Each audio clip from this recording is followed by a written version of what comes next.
I welcome you affectionately for this little disciple meeting. Are you also a little tired, or is everything? I must say, it's like a marathon. I take part in some of the sessions and give some of the sessions, but then I'm just so busy the whole day. But I'm happy that you are all here and that we can have this little meeting. Hare Krishna, unser Brahmane kommt. Also ich sehe dich immer dort auf und ab gehen und bin immer so glücklich. Also die Chanten, ne? Ja.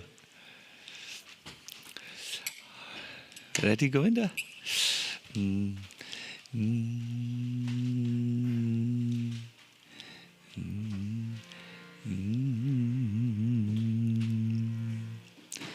Jai Jai Radha Madhava Kunya Vihari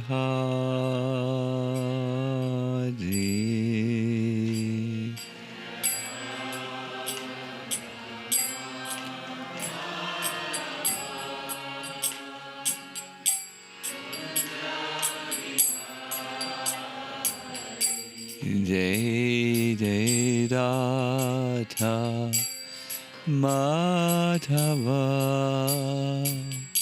Kunya Vihari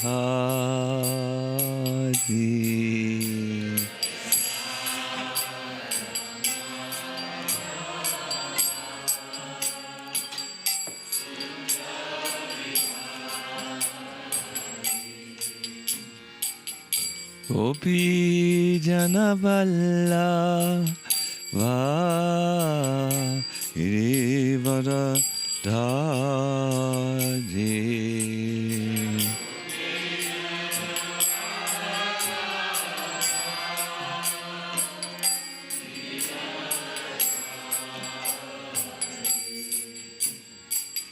Gopi Jana Vallabha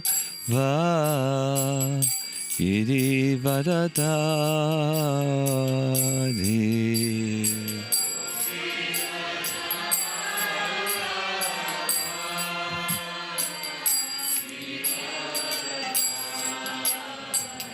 Yasodanandana Raja Jana Ranjana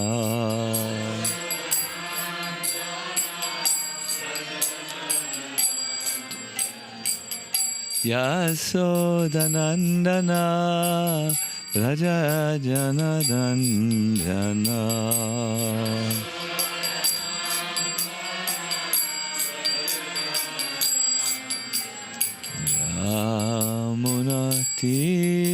Yamunatira Vanachari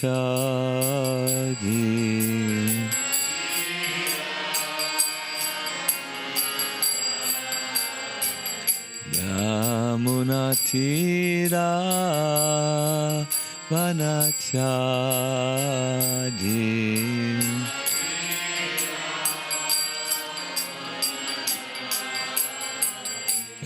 Hare Krishna Hare Krishna Krishna Krishna Hare Hare Hare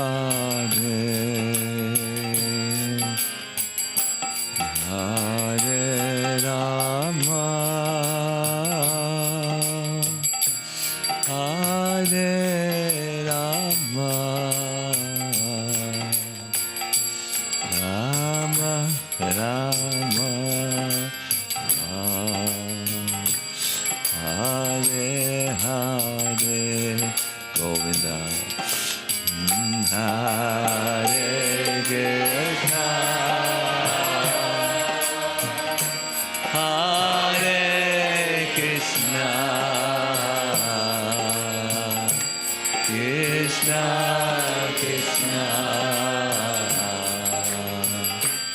Hare Hare, Hare Rama, Hare Rama, Rama Rama, Hare Hare, Hare Krishna, Hare Krishna, Krishna Krishna, Hare Hare, Hare Rama, Hare Rama, Rama Rama, Hare Hare, Hare Krishna, Hare Krishna, Krishna Krishna, Hare Hare, Hare Rama, Hare Rama, Rama Rama, oh Hare Hare, Hare Krishna, Hare Krishna, Krishna Krishna, Hare Hare, Hare Rama, Hare Rama, Rama Rama, Hare Hare, Hare Krishna, Hare Krishna, Krishna Krishna, Hare Hare, Hare Hare, Hare Rama,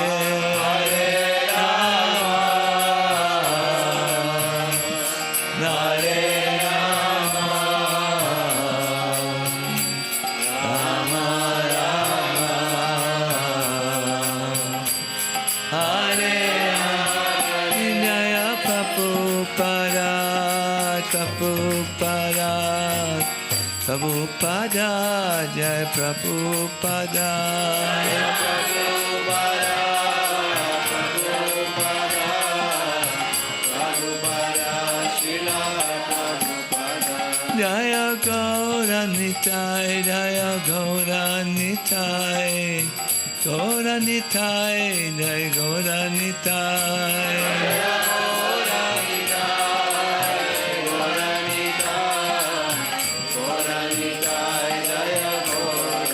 Jaya Radha Kanaya Lala, Radha Kanaya Lala, Radhe,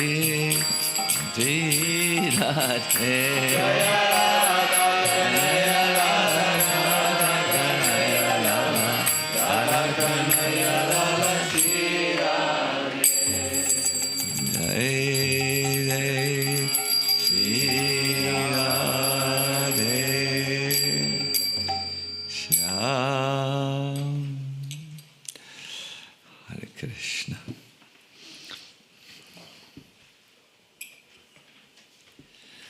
I welcome all of you who are here. This is a disciple meeting, but when devotees ask me, who are not directly my disciples if they could attend these meetings. I thought, yes, we do not wish to create another, let me say, exclusive group. The Krishna consciousness movement is already in some ways quite exclusive. So I have opened it to all of those. But please, Noah, this is a meeting where I do hope to say some things which I would like to express at this stage of our discipleship and our guruship to my disciples, and I do think they are of general value. I'm sometimes in the difficult situation that I want to meet all of you personally, but there is limited time and limited energy also. So I do hope to say what I would perhaps sense in your life needs to be addressed in this forum. Maybe I should make it clearer. As a spiritual guide of you, I try to walk with you, next to you in your life. I know that you don't see me all the time, like I don't see my spiritual master all the time, walking with me through the different situations of the life. And I know that you may sometimes feel left alone, just like I do. But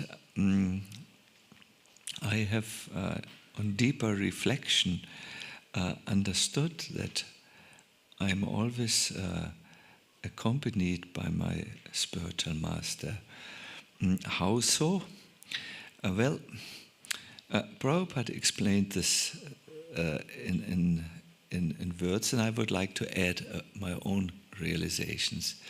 It's that we are all at every moment in our time accompanied by the Lord in the heart, from whom we get our intuitions, inspirations, and so on.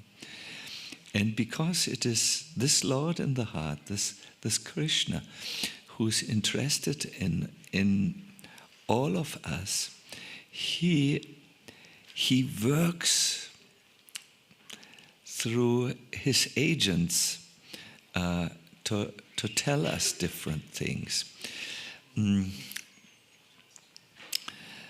This is a subtle point. You might have to concentrate to catch it. The Lord can work through many agents.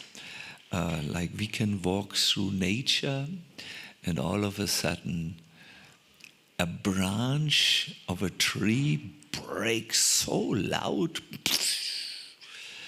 and at that moment we might have thought a particular thought, and although for an outsider the breaking of the branch on the tree and that particular person who walks nearby has absolutely no connection, for the person who walks by the tree and hears the breaking of the branch, there is a connection through meaning. You call this in the language the world uses a synchronicity.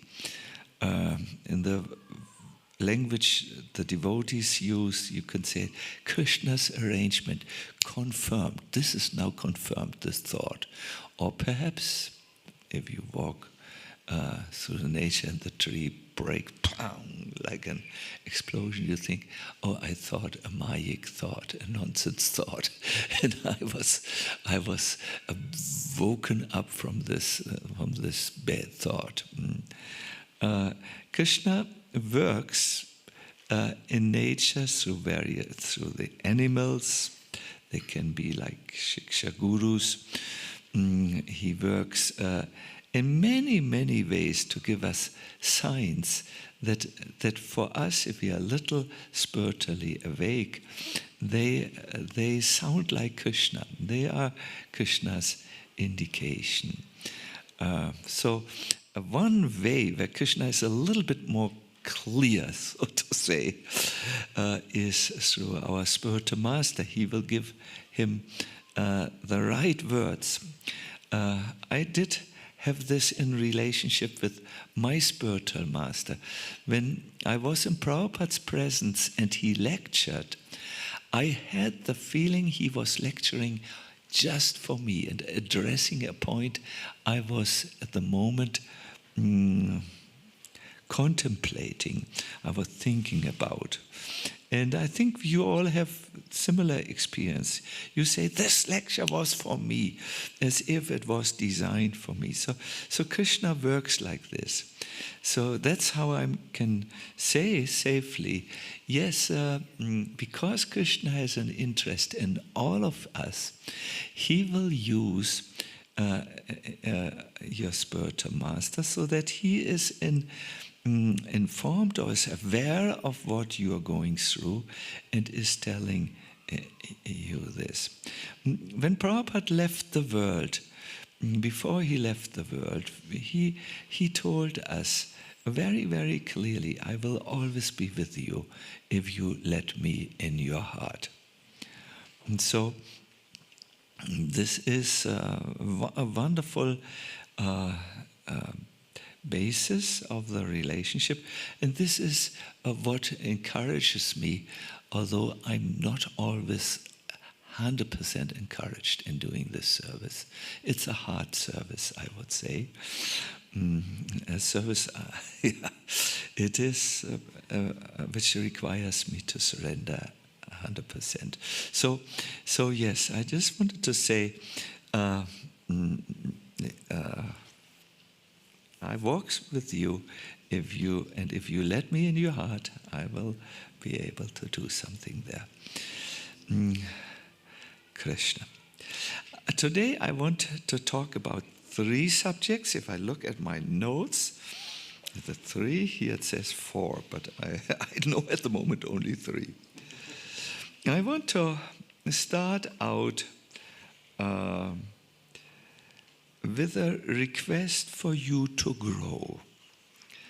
There's a beautiful way the Bible expresses the need for all of us to grow. It says, when we were children, we understood like children understand. We thought as children do, and we saw the world as children. But when we became adults, we put away our childish ways. And that's from the Bible. I think this is a very, very important observation. We move through different phases of our lives, and if we are conscious of what is there to learn for us in these phases, we should grow.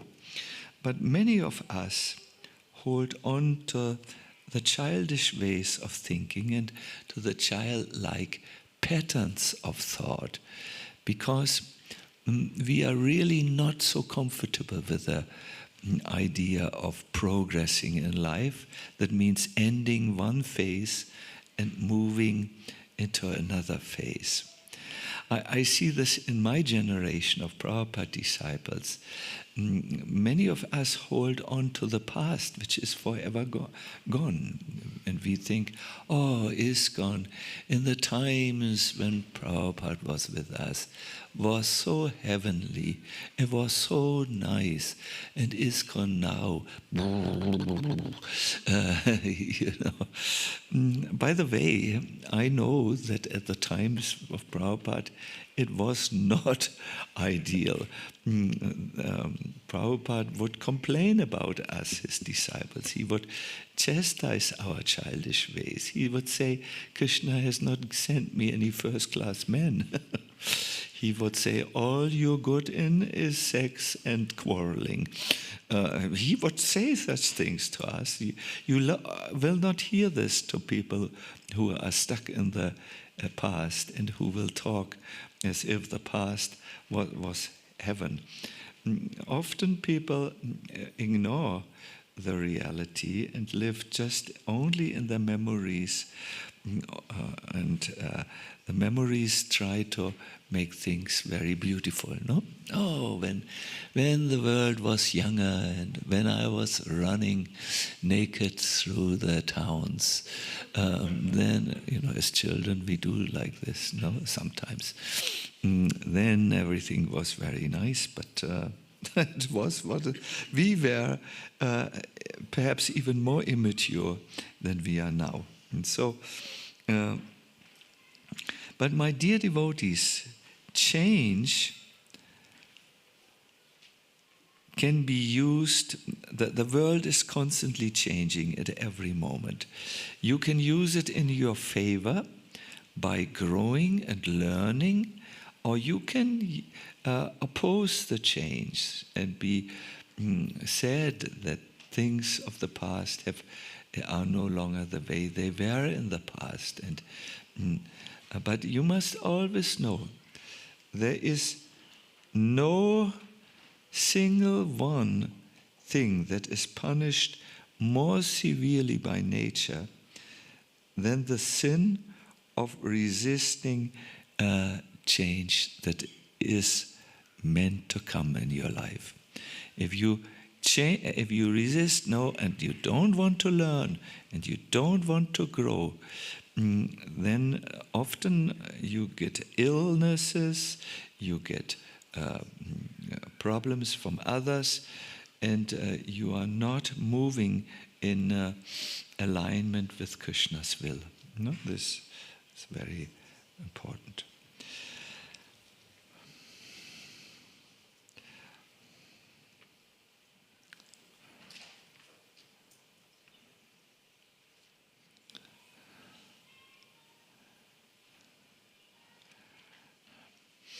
I would like to give you a comparison, and somehow it came up when I talked today with a very nice Grihastha couple who are, like all of us, work in progress. There I compared the life which constantly brings change upon us with an experience of my childhood. I used to go to, as a child, I lived a life on an island, a young boy, a very restless young boy, and I would play very, very long, till the greatest difficulty was to get me back from playing and bring me to bed. That was, so on the playing ground, we had one spinning wheel. Do you know what that is? It looks like a platform like this, only it has a diameter of perhaps 3 meters, and it turns around. And as a child, you would get on the spinning wheel with your friends, hold on to your friends, and then as it was spinning faster and faster, you would be moved to the edge, and you would fall with a loud laughter from the edge on the ground. You know these Gokula knows, no? Yeah? You remember? Yes. You remember? No? Life is often like this. Things are, I'm talking of changes in our lives, and you are easily thrown off the spinning wheel of life. It can happen in your spiritual life. You may be a very disciplined practitioner, but as life goes on, vroom, you come into a zone where you are not so interested in your bhakti sadhana. I talked today to a Mataji who expressed her desire to return back to her bhakti practices. No, it happens to every family when they have children, that so many unexpected things happen, and they may not be able to do what they used to do in their spiritual life. I think it happens to all of us, that this big spinning wheel of life throws us off unless we learn the secret of staying with it. I learned this, it's very simple. You have to somehow, in the beginning, go to the center of that spinning wheel. Then you have to just grab it like that. And the art is to not let it go. It's not that, as nice as the friends are, but if you grab onto them, they are in the same situation if they are not centered or connected with the center. If a friend is connected strongly to the center and you hold on to his arm or so on, then you can stay. So in Krishna consciousness, my dear devotees, many things will change on the spinning wheel of life. But if you learn, please listen to this attentively, to first of all identify your center and then stay with your center. Remain connected to it. Then you stand a chance to not fly off from the spinning wheel. And in preparation to this lecture or whatever it is, the presentation, I identified 3 ways to stay in your center. Very often we explain or we say, oh my God, I have so much knowledge about what I should do, but still I cannot do it. Do you feel this is relevant, Ramananda? Yes.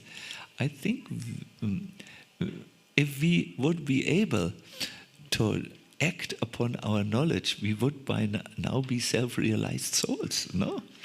But it is very, very difficult to overcome this gap between knowing and then implementing it in our life. It's very difficult. And we either hesitate, or we are simply unable, or we feel a very strong pulling force. It comes from the material energy that pulls us away from our spiritual center. And our one thing or 2 things or 4 things that are very important for us, and then we are flying off the wheel. So I want to give you 3 ideas that have helped me, and I was very interesting to hear Keshava Maharaj mentioned this morning something similar.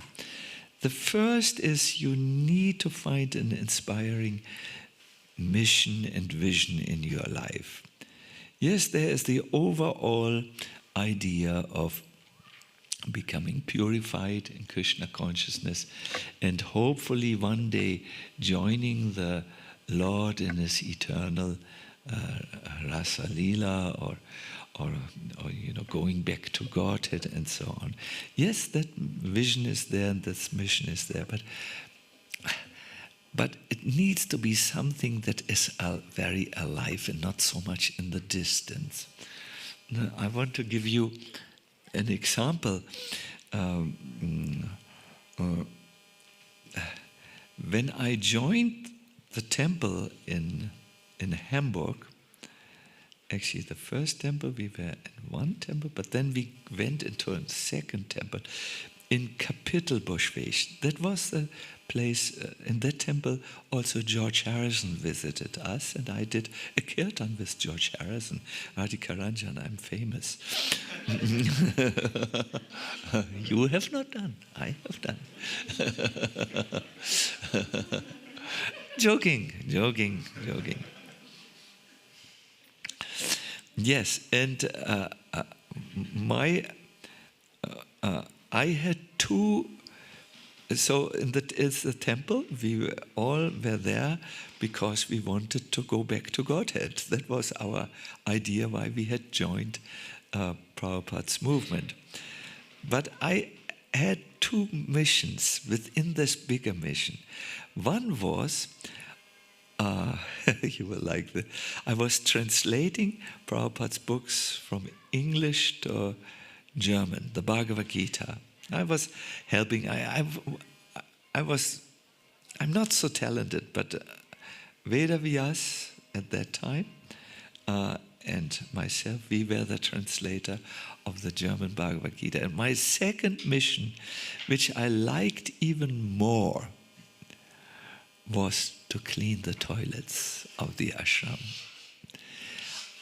I myself collected the Lakshmi for the cleaning agent, good soap and for the, let's not go so much in the detail, for some parts of the toilet, extra strong cleaning agents and the brushes and so on.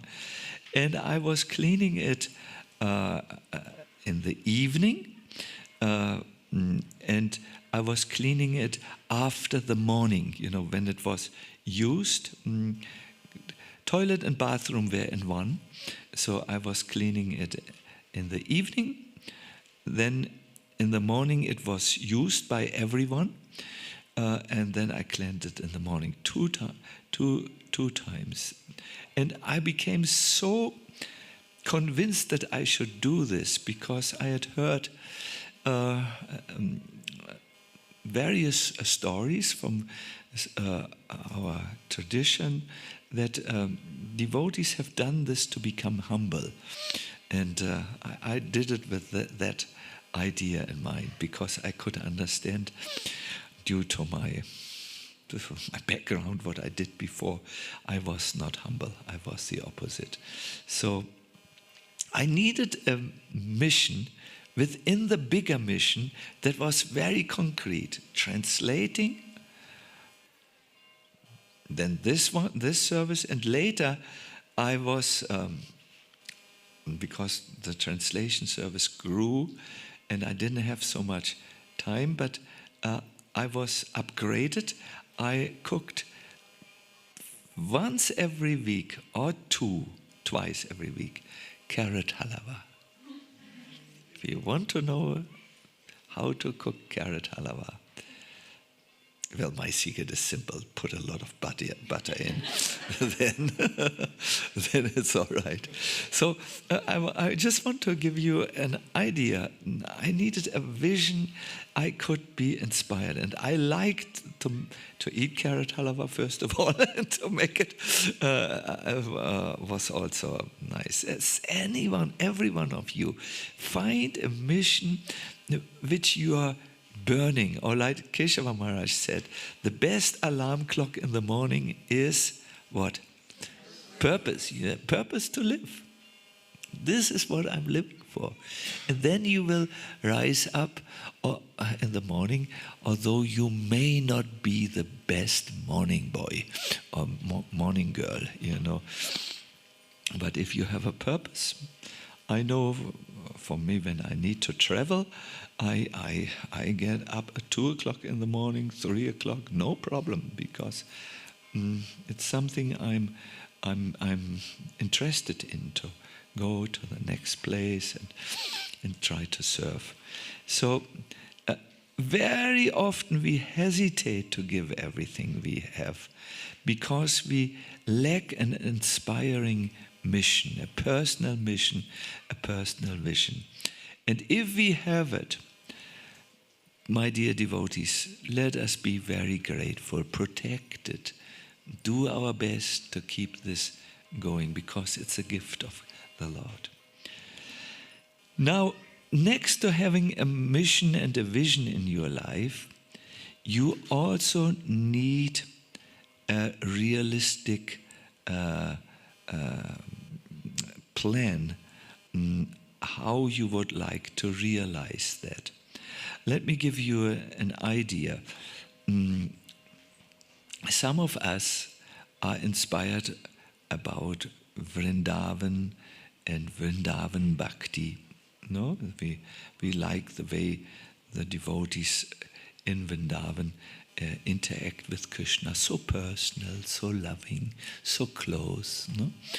And we may feel this, oh, I would like to realize that. Then you must have a plan, a realistic plan, how you can come more into the Vrindavan consciousness. If you don't do anything, you will remain in Swiss consciousness or German consciousness or English consciousness. A realistic plan. Best is something you do every day without fail, that you feel brings you closer to your goal, is very good. Like I want to give you a personal example. I have seen that now where I have become a little older, my body is a little bit more exhausted and so on, and I'm thinking, oh no, it starts now. What will I do when in 30 years or so, when I'm 100, will I be able to do service and so on? And it has become clear to me to just sit on my chair and eat nice prasadam will not make me healthy in that time. So I have made a plan to every day do a certain series of exercises that will keep me fit and so on. And even if I'm coming to my room at 11 o'clock or 12 o'clock in the evening, I'm doing these exercises because I'm absolutely sure that they help me to be healthy and fit. I needed to make the vision to be healthy and be able to render service. I needed to find something that I do regularly, because I do know what I do now is what I become later. This is the rule. This is the rule. It's actually the rule of sadhana. Whatever you do now, that is what you become later. So if you want to go to Vrindavan at the end of your life and become an assistant of Radharani or any like this, or a simple thing like being healthy, you need to find something that from your side shows that you are really interested in doing it, a realistic plan to which you stick. The third thing is, you may have an inspiring vision, you may have a good plan, but you still may not be able to change your old ways because your environment, that means the people with whom you associate, the type of work you do, if you're working, or the place where you live, may not feel empowering for you any longer. No?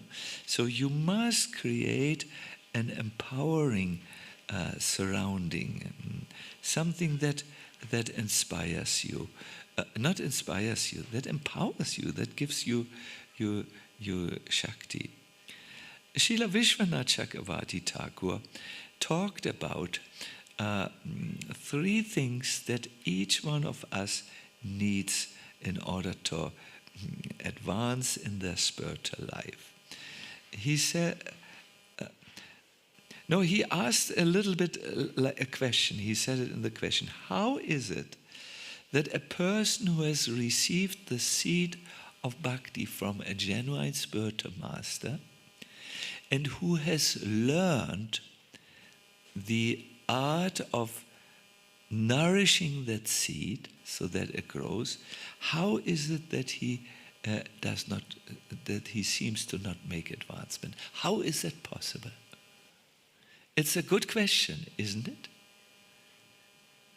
Some of you have eaten a good meal, so I will repeat this again so that the digestion is not coming into the way of understanding this. How is it that although we have received the seed of bhakti, means the understanding of bhakti, the idea of bhakti, the whole concept of bhakti, and we have put it in our heart, and we know about the processes of to water it, Shravanam and Kirtanam, that we still seem to not make advancement. Is this a good question? Can you first of all understand the question? It's because the seed needs to be also placed into the right type of earth. What is he talking about? What is the right, in real life, what is the right surrounding? You must have good Vaishnav behavior. You cannot be envious on devotees or have bad thoughts about devotees. You have to do something for the benefit of others. You have to watch your satachar, your life habits. Only then the seed can grow. The seed of bhakti cannot grow in the heart of someone who is not creating the right environment by the right Vaishnav behavior. The Vaishnav Satachar in Sanskrit. The Achar behavior, Sat means behavior that leads to the eternal life, no? And Vaishnava Satachar is what devotees of Krishna do in terms of their behavior, which leads them to the eternal life. Then only it can work. So in my 3 points, which I want to give you, that hopefully are empowering, is try to create the right environment, the right life circumstances in your life, and you will naturally grow. I do know this when I come home to do book writing. I need a desk where things are not like after the explosion of the Hiroshima atom bomb. It needs to be things need to be in place, and then only I can write. In life also, you need to put things in place so that you can grow nicely. So, if you want to energize your spiritual practice, first of all, find an inspiring vision or mission. I have seen young devotees who have, it's just very young, not even longer in contact than a year or so, who've advanced very nicely because they found something that they could do, and they could feel a burning yes. Then, after your vision, you need to have a realistic plan how to put it into action. And finally, you must create an empowering environment. In Krishna conscious language is, to translate this, you must receive the seed of Krishna consciousness and be enthusiastic about it. You must act in the ways of spiritual sadhana. And finally, you must watch that your Vaishnav Satachar, that which holds you in your life is all right. And then, whoa, the seed of your bhakti will go. My final statement to all of you is, and then I will summarize it, the greatest obstacle in your Krishna consciousness is Krishna consciousness. Ooh. That sounds like a statement which is in need of further explanation, no? It is when you think you know already that you are prevented from further learning. The greatest obstacle in your spiritual life is when you think, I don't need to learn anything more. That's the moment when you stagnate. Therefore, sometimes people say the greatest obstacles for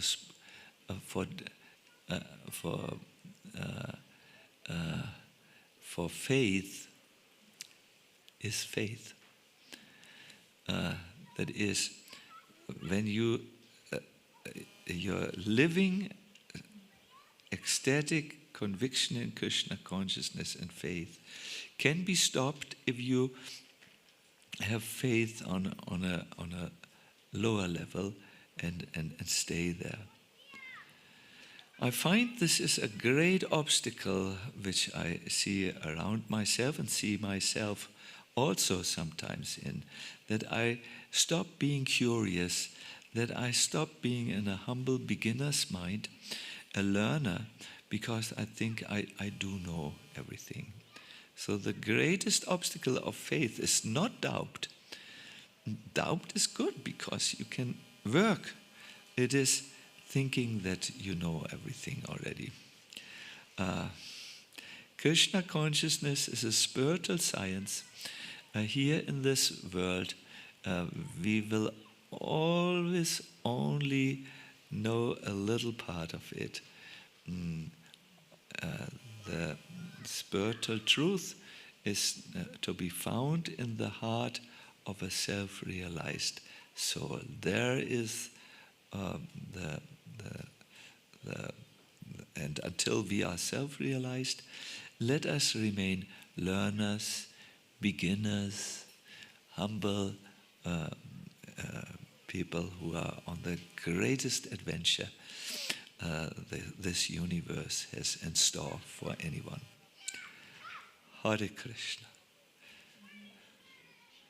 So there will be some people who will misinterpret what I say, so let me say it again in the language which also critics will be comfortable with. The greatest obstacle in spiritual life is pride. Pride in your knowledge and so on. And I think everyone can be comfortable with that way of saying it. Yeah, this is a little bit what I wanted to speak about.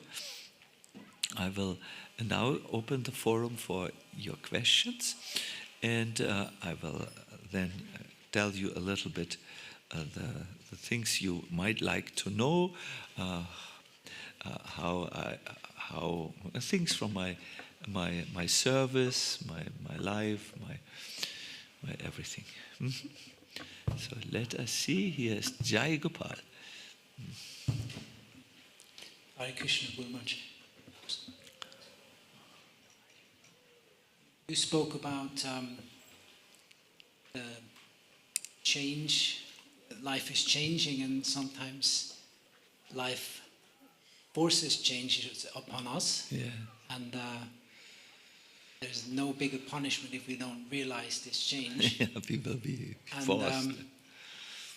And then you also spoke about the first step of finding a vision, a mission, like which may be connected to change in life, where we realize, oh, I need to find a new, or actually I really now finally need to find that mission which inspires me, where I'm in the proper environment. And how much do we work our own of finding what Krishna wants, or are we being patient and having the faith that actually Krishna will come and show us where to go? What is the balance, or how do we proceed in such a life situation? Yes, I have seen many also disciples who knew, and we had discussed this amongst ourselves, that certain things, now you are no longer a child, where you can do things as children do, understand things as children understand, and so on. And I could see when they were not on their own making the changes, then the change was forced upon them. Often they became ill and they couldn't continue what they did, just physical illness. That's one way in which nature turns on the volume, so to say, turns up the volume. So your question is, how do we know how to respond to this change? I think we all can somehow understand. Historically, we live in a time of transition. There's something is changing. There's by this, there are wars now. There are which were not there before. Something also changes in the atmosphere between people, I've seen. They are more insecure, and often on slight provocation, people feel the change is coming, like the cows in the barn feel when a tornado is coming.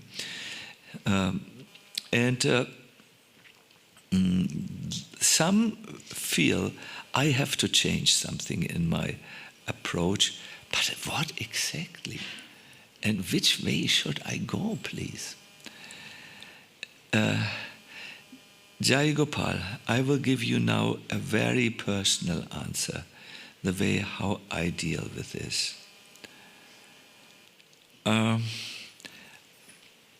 I somehow was a big planner in my life. And I have seen that I would rather like to know what is Krishna's plan than what is my plan. And now the question is how to find that out. And 2 years ago, 3 years ago, I was on one of these points in my life where I could either go left and right, and I just didn't know what is Krishna's plan or what is the best. At that time, I visited a devotee who is a much older devotee than I am and much more advanced. And I said, can you help me? Can you tell me if I should go left or right or straight or west or south or north? And he said, I can teach you a way how to find that out, but I will not tell you left, right, south, north. I said, yeah, please, teach me. And he explained to me that, see, the greatest illusion is, which we conditioned souls have, that we control this world, that we control. Krishna is the controller. And what a devotee does is, he follows Krishna's advice to Arjuna at the end of the Bhagavad Gita. Let us just for a moment go in this situation. In 10 minutes, a terrible war would break loose, and Arjuna would have to use all his military skills.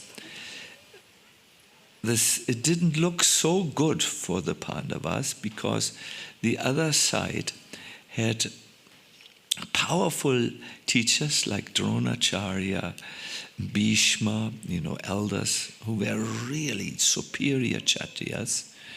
They had finances, they had,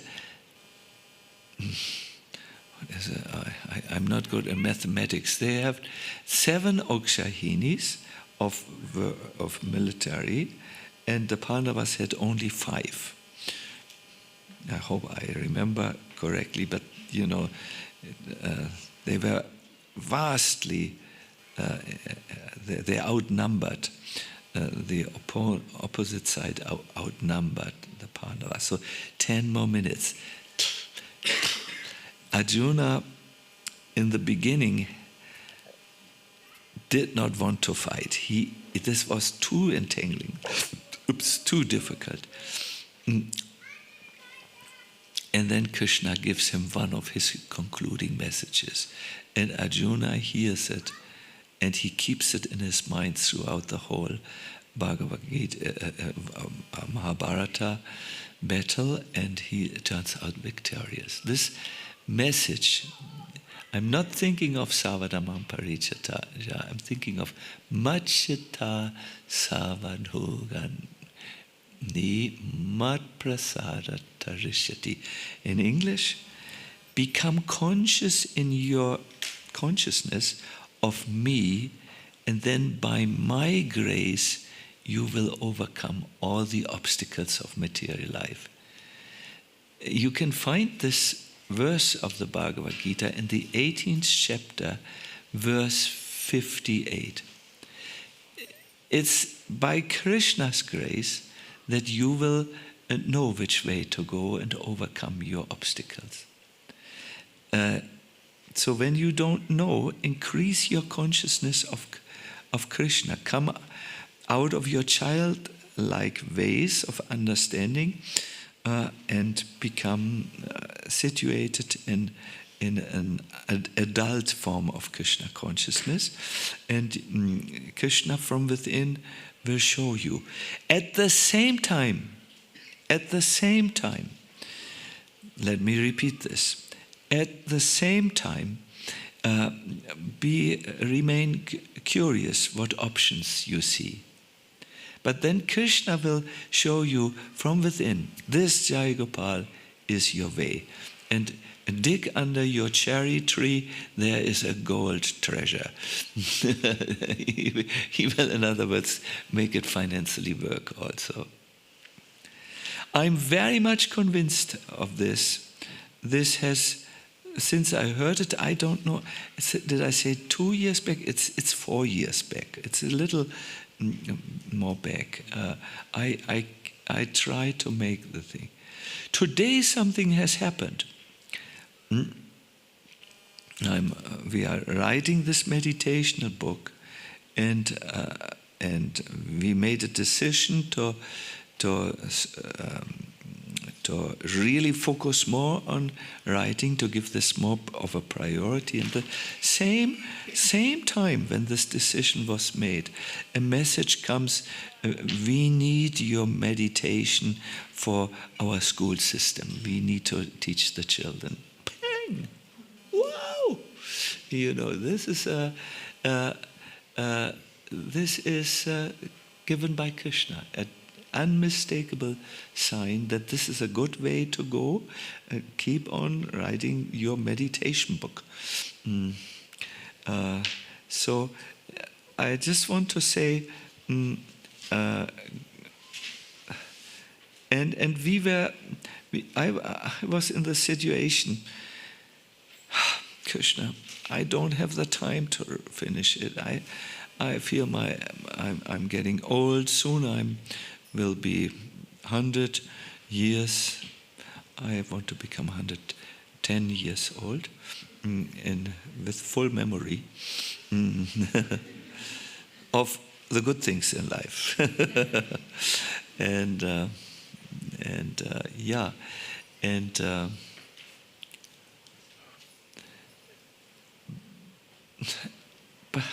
But we also want this, so let us not give in to weakness. But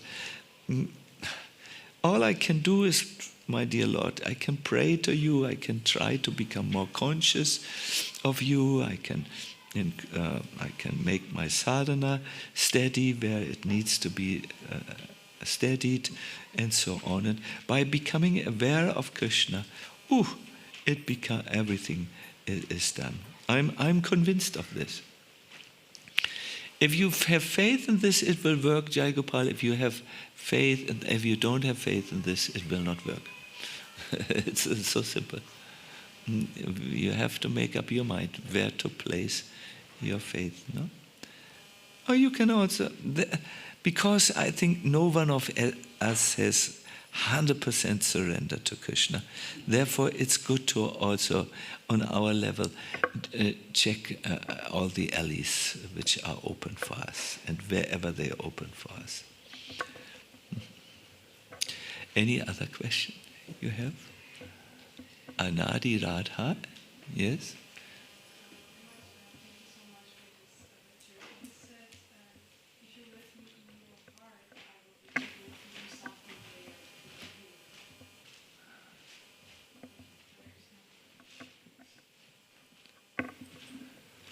Hare Krishna. You said, if you let me in your heart, I will be able to do something there. Maybe you answered already my question, but I didn't understand. Please forgive me. I want to ask how that letting in practically happens, like what disciple should do from his side. This is something that Prabhupada said to us, and I have noted in my attempts to serve Prabhupada that sometimes I'm open to him, and sometimes I have that tendency, let me do things on my own. I had this as a child, you know. I would go with my grandfather, whom I very much appreciated, and we would go on walks, long walks, where he would teach me if I let him teach me. So the scenario was also always like this. We left the house of the grandparents. My grandfather had me on his hand, and we started to walk. But I was very small. I don't know how small, 4 years maybe. And then I would scream, I can alleine, you know, can alone. Children speak not very clear. Can alone. In sensible language, it means I can walk alone, Grandpa. And I would tear my hand out of his big hand, and he knew, anyways, hopeless. If I keep him, he would scream and be nasty and impossible, so I better let him go. And I remember I would always run, and my grandfather, when I became grown up, he told me this. I would always, for some time, say, can alone. And then, when the first dog, especially German shepherds, turned up, I ran back to my grandfather. I put my hand back in his hand. I think we all have this mood in relationship to guidance. Sometimes we feel, I can do it alone. I want to do it alone. It's not really, it doesn't have to be a protest or a conscious turning away. It's just exercising our independence, which has also its place in spiritual life. It's good. We do this for many things. It's good, but there are things when it's necessary to walk under guidance. Like in my analogy, German shepherds, when they were very wild and aggressive. Now they are not, because it's forbidden to keep such German shepherds. But children were often in our neighborhood had troubles with these big dogs. So there was a time I made the right decision to return. So my my thing is my experience is in relationship to Prabhupada as a disciple, I still have this can alone, and it is sometimes appropriate, and at other times it is not appropriate. And to find out when it's when, that you have to. That I think life learns. Let me give you an example.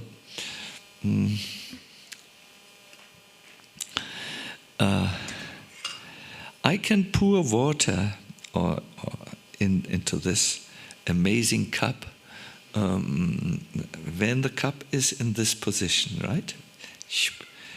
I can't do it now because there's something in, but if it's turned upside down with this side to here, water cannot go in. So our hearts are like this. When we are not looking actively for help of our spiritual master, he can't do much for us. He may be able to pray from the distance. I hope this changes. But if we have closed our heart, then there will be a pause in our communication, which will be the pause will stop and become good again when we can find a way to be open again. Sorry, you can see I'm a little simple man. I can only use such examples, but I think it's clear. May I drink a little? Good.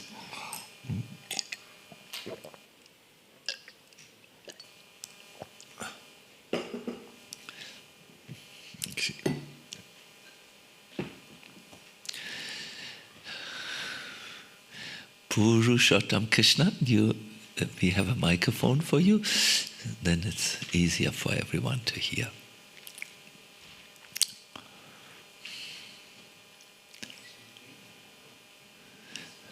Ich glaube, man muss das so. Ja, richtig. You mentioned the greatest obstacles in our spiritual life or making progress can be our knowledge or faith or pride in our knowledge. Mm-hmm. And I was wondering, in my meditative practices with others and myself, sometimes I'm reaching areas of knowledge we don't know we have, topics, wounds, traumas, different patterns. So these are also greatest obstacles maybe, or also big obstacles, what we don't know. Mm-hmm. And in the subconscious, it's somehow lingering there.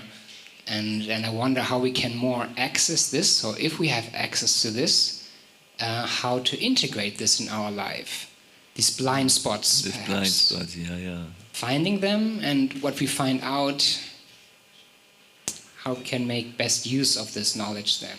That this doesn't become an obstacle, like fear, for example, or things like that. Mm-hmm. Yeah. It is definitely a fact that each one of us brings a whole rucksack, do we say in English? Backpack of things into the life, traumas, disappointments, and so on and so forth. And they do influence our decision making. They influence with whom we feel well, with whom we don't feel well. They influence a lot. We are a lot of the time guided by forces within that we don't even recognize as such. It is a fact.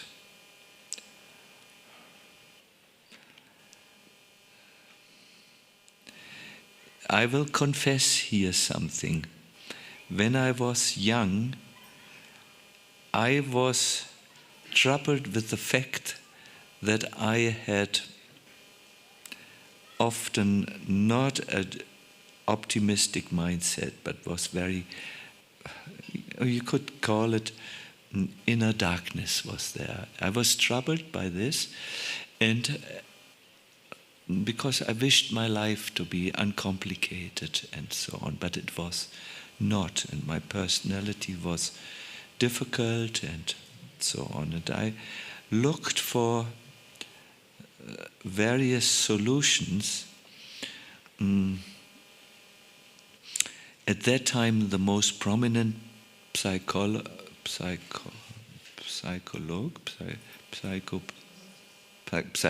yes, was Sigmund Freud. He had published 24 volumes. At least I knew only of Sigmund Freud. And I studied the whole work of him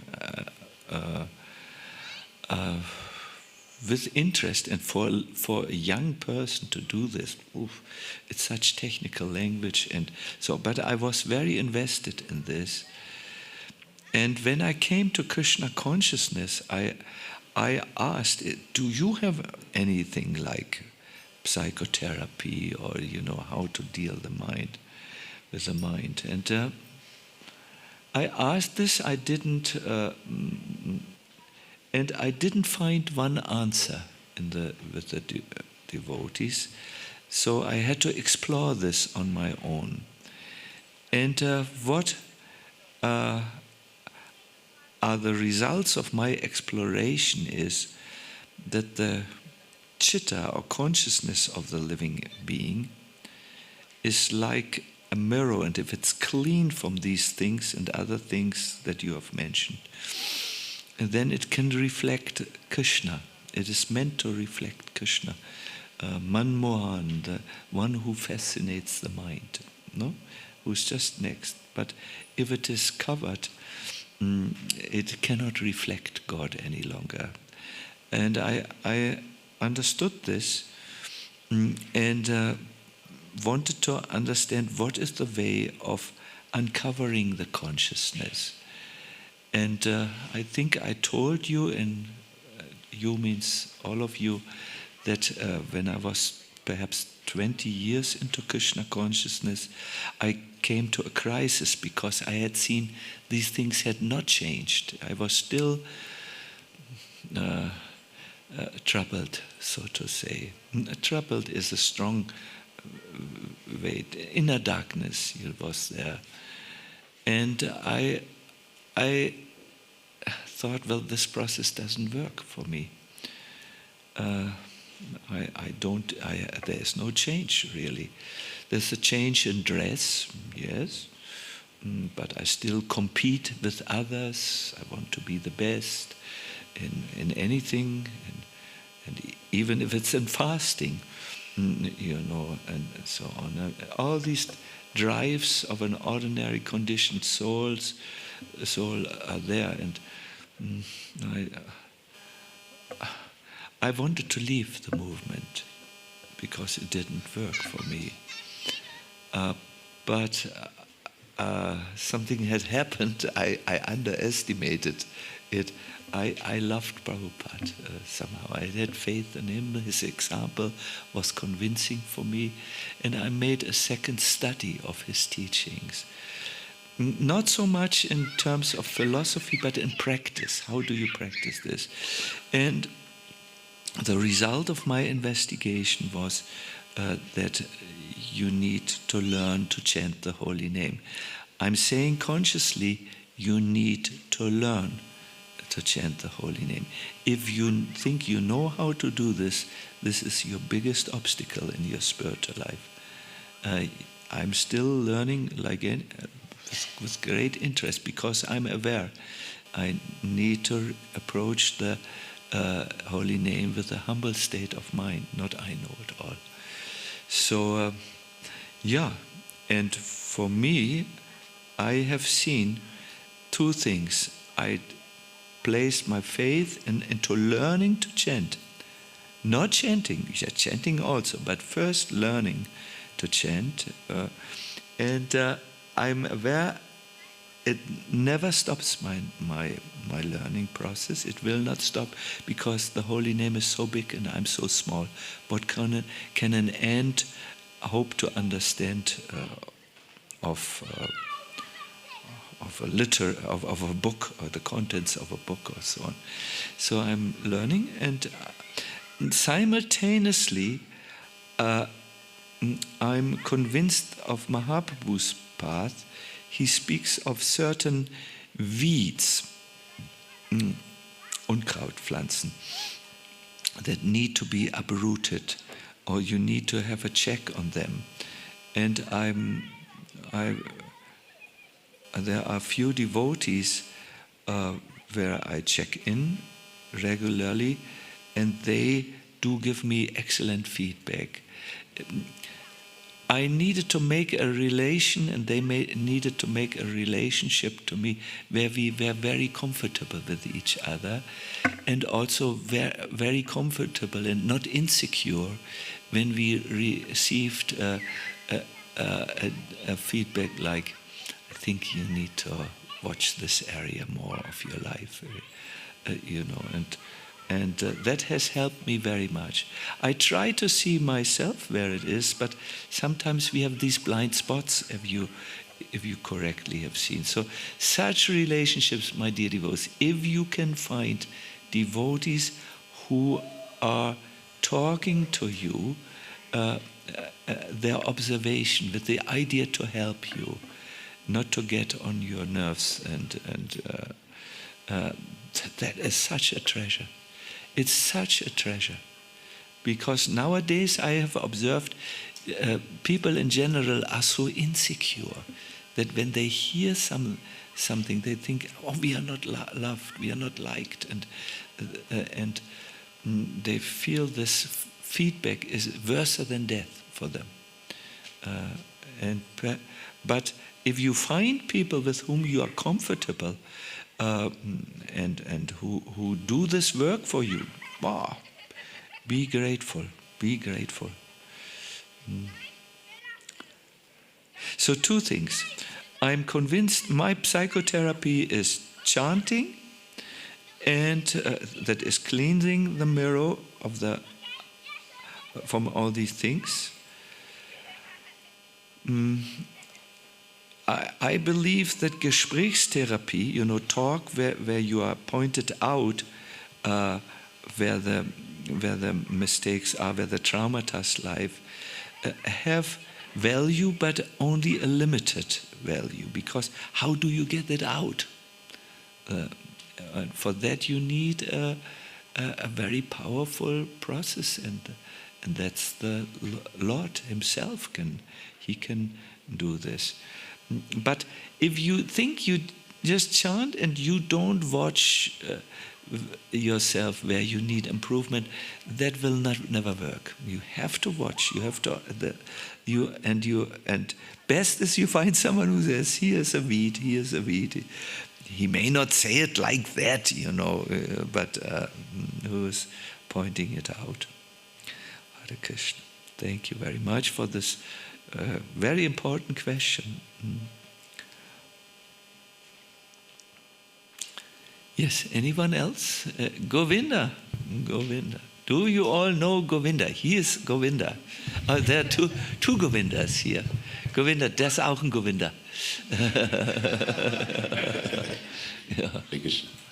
Yes. Hare Krishna Maharaj. At the beginning of your talk today, you had mentioned that sometimes Krishna sends you messages through nature and through animals and different things like that. And on Monday, I was thinking something similar, because Krishna was sending me a lot of messages through all the flies in the room. The flies, you're having this very nice lecture going on, and you're sitting there, you're listening, and then there's tickling and buzzing in your ears and all these different things. And these flies are quite relentless. Like, you'll try and brush them away, and they keep coming back, And listening to what you were saying about having a vision and having a goal and a plan and things like that, I think what I'm having difficulty with is not the plan, but it's more keeping up enthusiasm when distractions come and when frustrations come. And I was thinking maybe I should be like these flies where it's like you're coming back and coming back. Even if you're getting waved away, then you have to come back and you have to keep coming back. But I wanted to ask you how you felt about keeping enthusiasm at a high level. Because sometimes it's very easy. Okay, I'm very enthusiastic, but sometimes enthusiasm is like down here, you know? Thank you so much. Yes. Yes, so Govinda teaches us how we can even learn from the Shiksha Gurus, the flies. By the way, in the 11th canto of the Bhagavatam, it is said one doesn't learn the truth just from one guru, but from many Shiksha Gurus. And do you remember the example there in the 11th canto? It's the Avaduta Brahmin who learns from the earth, from various animals, 24 altogether. This is not a speculation, it is it's from the 11th canto. So your question is more specific even, how to keep the enthusiasm high. You need to feed it so that it remains strong. What is the protein food for enthusiasm, or what is it called? Superfood for the enthusiasm. I think in one way, good sangha, not sangha where you hang out, and I mean that's sometimes important also. I'm not speaking against it.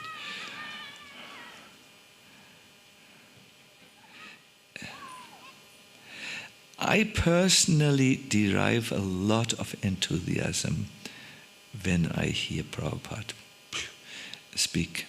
In Germany there was a record company, I forgot the names, but they had a motto.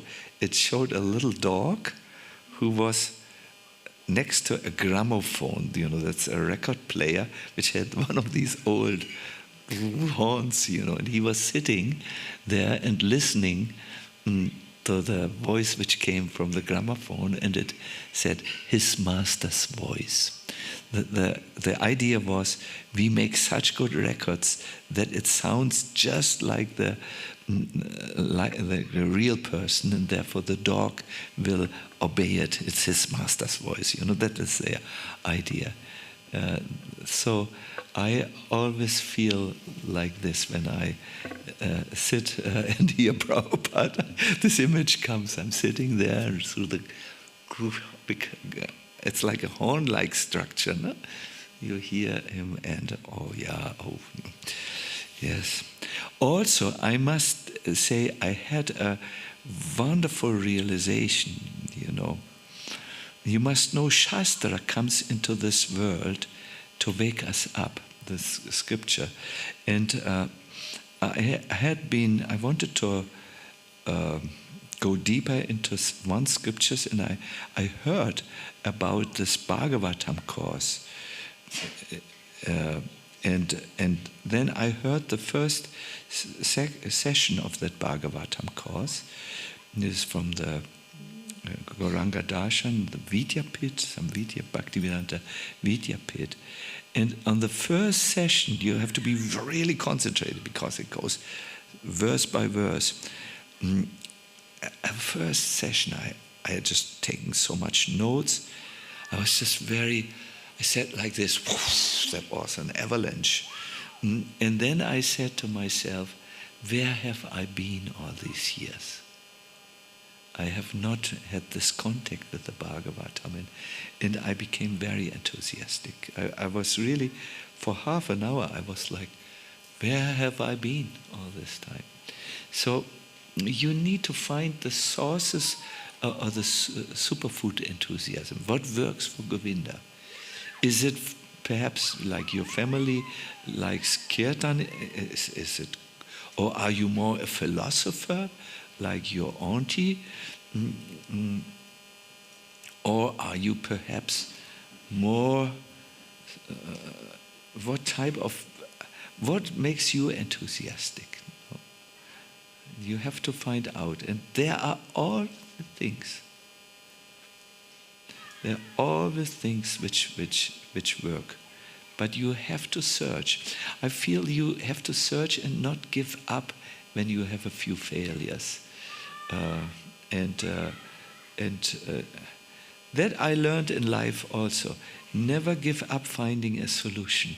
When you give up, you will not find the solution, but when you keep on trying, health-wise, life-wise, never give up, and then Krishna gives you. Sometimes he may let you wait for a year or so. He wants to see, are you determined? Yeah, the superfood for enthusiasm you won't get in Walmart or what is it called? You know, these mega shopping centers. You have to search a little. But if you don't nourish enthusiasm in this world, it is always going down. It has this curve.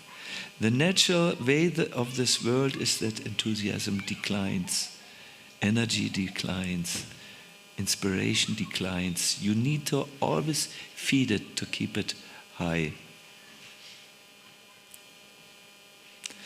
I even watched that in Srila Prabhupada, but I don't want to interpret him. But you know, when I watched I was before his room in the temple, and I was the guard. That means I would tell the devotees to walk, please, to not make noise on the corridor, but oh yeah, take it. So what I noticed is when he was all alone, he would sing bhajan. He had that, you would hear the harmonium, da, da, da, and then he would sing, and I don't know.